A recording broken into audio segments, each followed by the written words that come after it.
Miss ka nanay. Welcome to my YouTube channel. Don't forget mag-subscribe, mag-follow at i-share nyo na rin tong aking simple tips or simple tutorial mga mima ko. Ako simple nanay po ako. Grade 1 po ang aking panganay. At ito po lagi ang tinuturo ko sa kanya mga mima ko. Ayan. Okay, nag-i-English na po kami. Then, meron din po kaming math.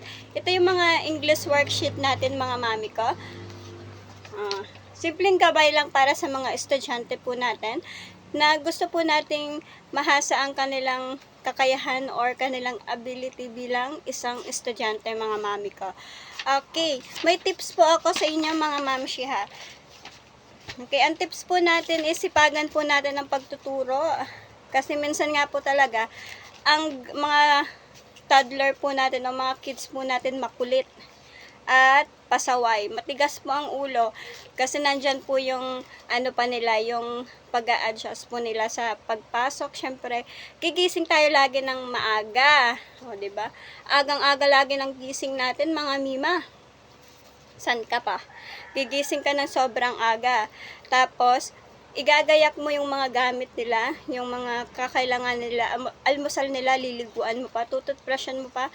Then, after nun, pag ihahatid mo na sa school, di tapos na po. Tanghalian naman, magre-ready na kayo ng mga pagkain niya, mga mima ko. Okay.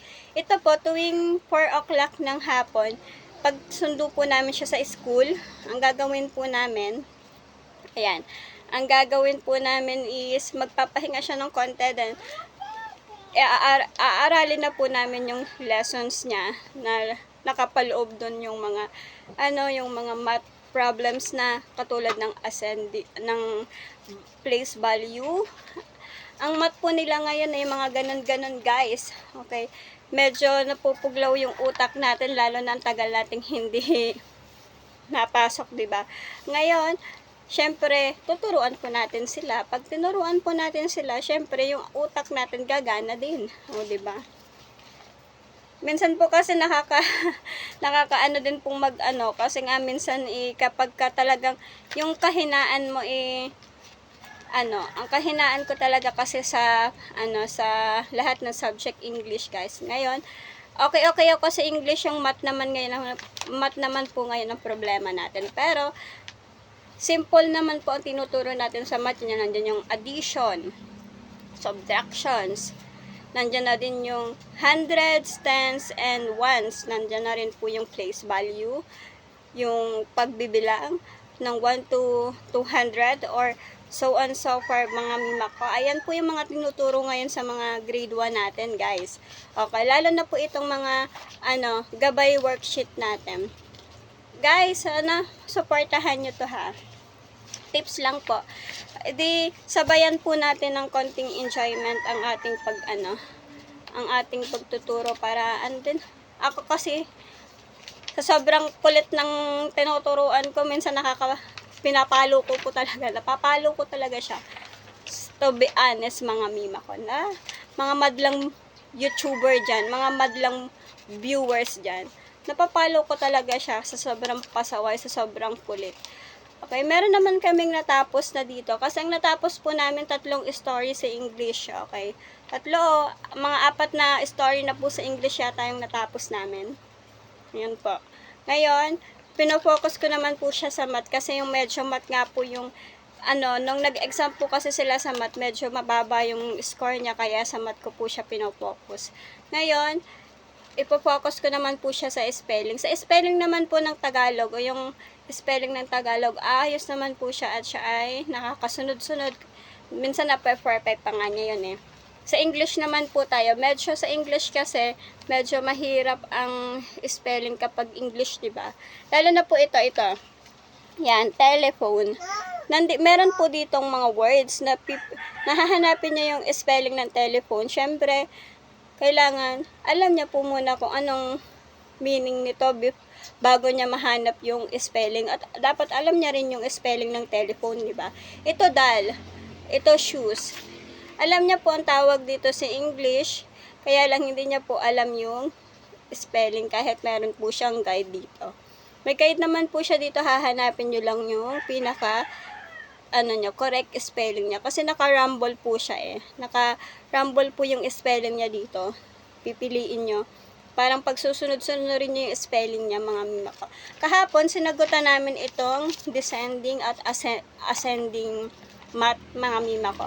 Ang descending po natin, ito po yung, ang descending natin, mga mima ko ha, ito ay, descending ba to? Ascending pala po to. Okay. Ang ascending po natin, pataas hanggang sa pababa po. Ang arrangement ng number. Ito naman pong descending po natin, mula sa pinakamaliit hanggang sa pinakamataas, i-arrange nyo po yung number na yan. 1 to 9 po ito, mga mima ko. 1 to 9 din, ito 1 to 9 din po siya. Dito, ang pagkakaiba lang po nito, dapat ito, mauuna ang malaki bago ang maliit. Dito naman po sa ating pangalawang arrangement, mauuna ang maliit hanggang sa pinakamataas. Dito naman po sa number 3, ganun po ulit. Pinakamalaki hanggang sa pinakamababa. 1 to 9 din po siya, mga mima ko. Ang last naman po natin is yung pinakamababa hanggang sa pinakamalaki. Ito po 0 to 8 lang po, mga mima ko. Medyo nagkamali po dito kasi nga na hindi po namin napansin na 0 pala ito, hindi pala 9. Kaya 1 to 9 pa rin siya kasi 1 to 9 po kasi sa sa first page hanggang sa third page. Pagkadating po sa fourth, sa pang-apat is 0 na pala po 'yan. 0. 0 to 8 lang siya, mga mima ko. Kaya medyo may mali po dito. Iko-correct na lang po namin, mga mima ko. Ay, sa mga gusto pong mag part 2 po ng ating tutorial or simple tips para sa mga gabay worksheet ng ating mga Junakis, mga mima ko. Magaling na po magbasa ng Tagalog si Aki, kaya lang po sa English medyo konting push pa para maano po siya, mahasa na rin siya sa English. Sa spelling naman po, uutay-utayin pa rin po namin siyang turuan sa spelling sa English, mga mima ko. Okay, kung gusto niyo po ang part 2 ng video ito, subscribe niyo po ako para updated po kayo sa lahat ng natin.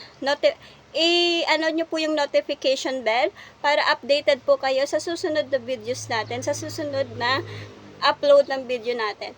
God bless all, mga mima ko, at mag-ingat po kayo parati. At pahabol po, mga mima ko ha, don't forget laging magpasalamat at magdasal everyday para lagi po kayong ginagabayan ng itaas. At wag nyo pong kalimutang ipagpasalamat ang araw na ito kasi ginising po ulit kayo ni Lord.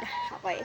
Ginising po ulit kayo ni Lord at ginabayan po kayo at lagi nyo pong tanungin sa Kanya kung ano yung purpose o anong mission ang ipapagawa niya sa inyo. Kaya kayo gumigising araw-araw. Thankful kayo at maging grateful kayo kasi wala kayong mga sakit at kompleto po kayo ng inyong mga mahal sa buhay. God bless mga ka-YouTuber dyan. Sana supportahan nyo ang ating channel. I-subscribe nyo po yan. Mag-share po kayo. Mag-follow na rin kayo. O mag-subscribe na rin kayo, mga mima ko dyan sa ating notification bell. Okay? Habol-habol kayo at anuhin nyo na kaagad yan. I-click nyo na agad yung notification bell natin para updated kayo sa susunod nating YouTube video. Okay? Bye-bye!